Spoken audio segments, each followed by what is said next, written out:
Hi hello ನಮಸ್ಕಾರ ಎಲ್ರಿಗೂ. ಇವತ್ತಿನ ಸ್ಪೆಷಲ್ಲು ಮಲೆನಾಡು ಸ್ಟೈಲಿನ ಅಕ್ಕಿ ರೊಟ್ಟಿ. ಅದಕ್ಕೆ ಬೇಕಾಗಿರುವಂಥ ಸಾಮಗ್ರಿ, 1 ಬೌಲ್ ಅಕ್ಕಿ ಹಿಟ್ಟು ತೊಗೋಬೇಕು. ಅಕ್ಕಿ ಹಿಟ್ಟು ಎಷ್ಟು ತೊಗೊತೀವೋ ಅದೇ ಪ್ರಮಾಣದಲ್ಲಿ ಅನ್ನ ತೊಗೋಬೇಕು. ಫಸ್ಟು ಅಕ್ಕಿ ಹಿಟ್ಟು ಹಾಕಿ ಆಮೇಲೆ ಅದ್ರ ಮೇಲೆ ಅನ್ನ ಹಾಕಬೇಕು.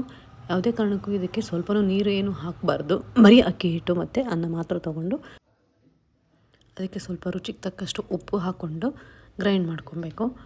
ಯಾವುದೇ ಕಾರಣಕ್ಕೂ ಸ್ವಲ್ಪನೂ ನೀರನ್ನ ಯೂಸ್ ಮಾಡಬಾರ್ದು. ಒಂದು 30 ಸೆಕೆಂಡ್ಸ್ ಗ್ರೈಂಡ್ ಮಾಡಿದ್ರೆ ಸಾಕು. ಅದು ಚಪಾತಿ ಹಿಟ್ಟು ಕಲಿಸ್ತೀವಲ್ಲ ಆ ಥರ ಆಗಬೇಕು. ಜಾಸ್ತಿ ಏನು ಗ್ರೈಂಡ್ ಮಾಡೋದು ಬೇಡ. 30 ಸೆಕೆಂಡ್ಸ್ ಮಾಡಿದ್ರೆ ಸಾಕು, ಅದು ಮಿಕ್ಸ್ ಆಗುತ್ತೆ. ಜಸ್ಟ್ ಕೈಯಲ್ಲಿ ಮಿಕ್ಸ್ ಮಾಡ್ಬೋದು ಇದನ್ನು, ಬಟ್ ಮಿಕ್ಸಿಲಿ ಮಾಡಿದ್ರೆ ಇನ್ನೂ ನೀಟಾಗಿ ಆಗುತ್ತೆ ಅಂತ ಮಿಕ್ಸಿಲಿ ಮಾಡೋದು. ನಂತರ ಒಂದು ದೊಡ್ಡ ಬೌಲನ್ನು ತೊಗೊಂಡು ನಾವು ಗ್ರೈಂಡ್ ಮಾಡ್ಕೊಂಡಿರೋದನ್ನು ಅದರಲ್ಲೇ ಹಾಕ್ಕೊಬೇಕು. ಸ್ವಲ್ಪ ನೀರು ಹಾಕ್ಕೊಂಡು ಕಲಿಸ್ಕೊಬೇಕು. ಯಾಕಂದರೆ ಕಲಿಸ್ಬೇಕಾದ್ರೆ ಕೈ ಅಂಟಬಾರ್ದು ಅಂತ ಸ್ವಲ್ಪನೇ ನೀರು ಹಾಕ್ಕೊಬೇಕು. ಜಾಸ್ತಿ ನೀರು ಹಾಕ್ಕೊಬಾರ್ದು.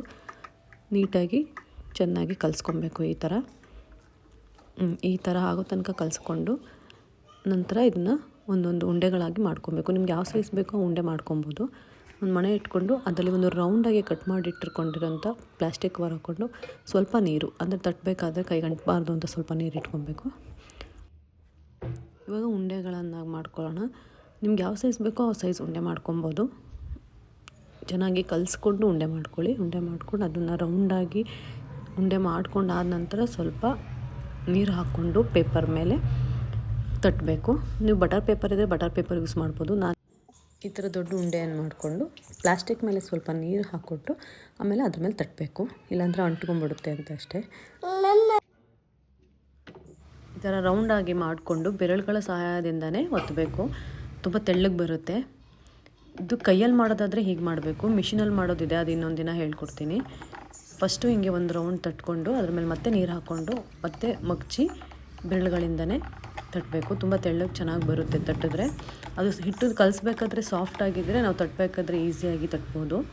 ಆಮೇಲೆ ಸೈಡಿಗೆ ಒಂದು ಸ್ವಲ್ಪ ನೀರು ಹಾಕ್ಕೊಂಡು ಅದನ್ನು ಹಿಂಗೆ ತಕ್ಕೊಂಡ್ರೆ ಅದು ಎಳೆಯಾಗಿ ಬರುತ್ತೆ. ನಂತರ ಒಂದು ಕಾದಿರೋ ಹಂಚ ಮೇಲೆ ಹಾಕಬೇಕು. ಯಾವುದೇ ಕಾರಣಕ್ಕೂ ಎಣ್ಣೆ ಅಥವಾ ನೀರು ಏನು ಯೂಸ್ ಮಾಡೋದು ಬೇಡ ಬೇಯಿಸ್ಬೇಕಾದ್ರೆ.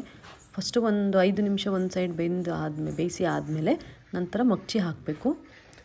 ಎರಡೂ ಸೈಡ್ ಕೂಡ ಚೆನ್ನಾಗಿ ಬೇಯಿಸ್ಕೊಬೇಕು ಹಂಚ ಮೇಲೇ. ನಂತರ ಇದು 2 ಕಡೆನೂ 5 ನಿಮಿಷ ಬೇಯಿಸಿ ಆದಮೇಲೆ ಇನ್ನೊಂದು ಸ್ಟವ್ನ ಹಾಗೆ ಹಚ್ಕೊಂಡು ಅದ್ರ ಮೇಲೆ ಹಾಕಿ ಬೇಯಿಸಬೇಕು. ಒಂದೊಂದು ಸಲ ಅದು ಉಬ್ಬಿ ಬರುತ್ತೆ, ಒಂದೊಂದು ಸಲ ಉಬ್ಬಿ ಬರಲ್ಲ. ಹೀಗೆ 2 ಸೈಡನ್ನು ಮಗ್ಚಿ ಬೇಯಿಸ್ಕೊಬೇಕು. ಚೆನ್ನಾಗಿ ಸೈಡಲ್ಲೇ ಬೇಯಿಸ್ಕೊಬೇಕು. ಮಧ್ಯೆ ಬೆಂದಿರುತ್ತೆ ಹಂಚ ಮೇಲೆ, ನಾವು ಸೈಡಲ್ಲಿ ಬೇಯಿಸ್ಕೊಬೇಕು. ಮತ್ತು ಹಾಗೇ ಮೊದಲು ಮಾಡಿದ್ವಲ್ಲ ಅದೇ ಥರ ಉಂಡೆಗಳನ್ನು ಮಾಡಿಕೊಂಡು ಪ್ಲಾಸ್ಟಿಕ್ ಮೇಲೆ ತಟ್ಕೊಂಡು ಹೆಂಚ ಮೇಲೆ ಹಾಕಿ ಬೇಯಿಸ್ಬೇಕು. 2 ಸೈಡು ಮಗ್ಚಿ ಒತ್ತೋದ್ರಿಂದ ಒತ್ತೋದಕ್ಕೆ ಈಸಿ ಆಗುತ್ತೆ, ಸಾಫ್ಟಾಗಿ ಒತ್ಬೋದು. ಅದಕ್ಕೋಸ್ಕರ ಮಗ್ಚಿ ಒತ್ಕೊತಾ ಇದ್ದೀನಿ.